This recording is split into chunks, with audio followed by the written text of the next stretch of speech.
Assalamualaikum warahmatullahi wabarakatuh.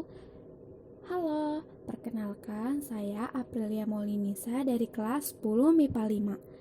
Saya di sini ingin menjelaskan bab 1 tentang nilai-nilai Pancasila dalam kerangka praktik penyelenggaraan pemerintahan negara. A.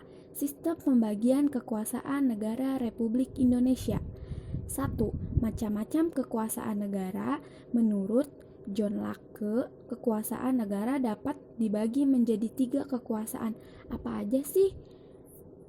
Yang pertama ada kekuasaan legislatif, yang kedua ada kekuasaan eksekutif, dan yang ketiga ada kekuasaan federatif. Apa sih kekuasaan legislatif itu?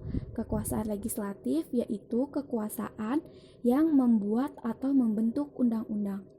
Kekuasaan eksekutif yaitu kekuasaan untuk melaksanakan undang-undang, termasuk kekuasaan untuk mengadili setiap penyelenggaraan terhadap undang-undang. Dan kekuasaan federatif yaitu kekuasaan untuk melaksanakan hubungan luar negeri.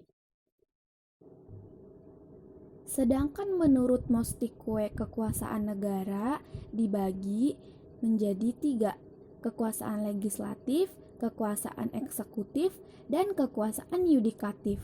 Apa sih kekuasaan legislatif menurut Mostikwe itu? Yaitu kekuasaan untuk membuat atau membentuk undang-undang.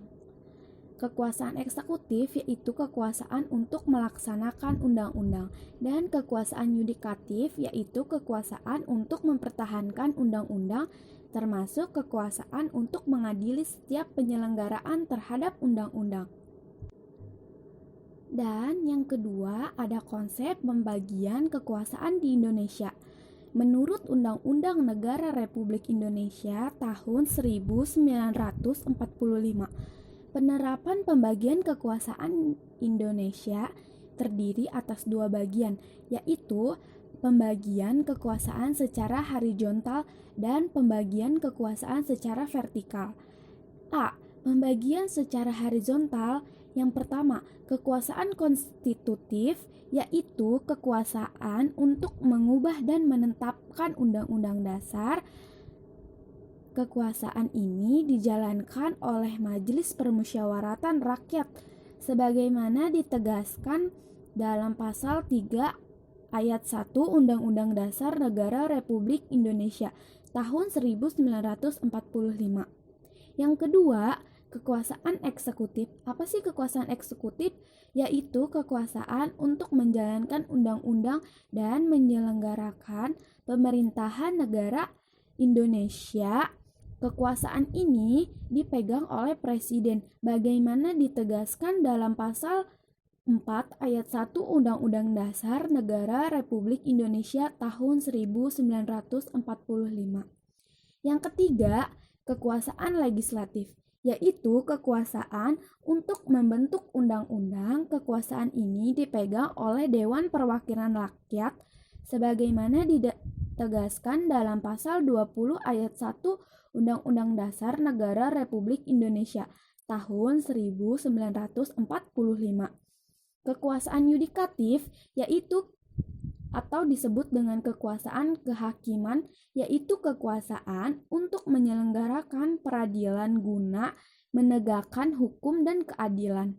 Kekuasaan ini dipegang oleh Mahkamah Agung dan Mahkamah Konstitusi sebagaimana ditegaskan dalam pasal 24 ayat 2 Undang-Undang Dasar Negara Republik Indonesia tahun 1945.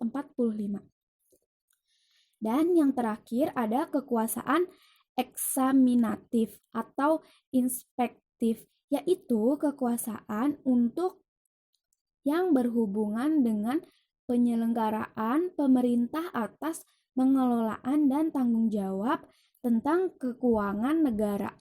Kekuasaan ini dijalankan oleh Badan Pemerintahan Keuangan sebagai mana ditegaskan dalam pasal 23E ayat 1 Undang-Undang Dasar Negara Republik Indonesia tahun 1945. Sekian dari saya. Wassalamualaikum warahmatullahi wabarakatuh.